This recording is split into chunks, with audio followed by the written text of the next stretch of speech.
In front of me is INFINIX Hot 11, and let me show you how to add a fingerprint on this device. So at first, let's open the settings, then find and select security, and click on fingerprint.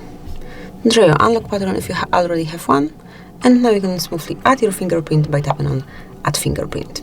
You've got the sensor at the back cover of your device. Just tap on Next to start entering your fingerprint. So just turn it around, and here you've got the sensor. So just tap on it to add your fingerprint.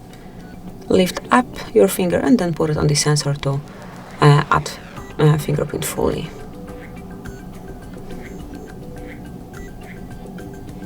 Then tap on Finish, and that's it. You've already added your fingerprint, and from now on you will be able to unlock your device either with this pattern that you already had or you entered while inputting fingerprint, or just with your fingerprint. So just place it on the sensor, and here it is.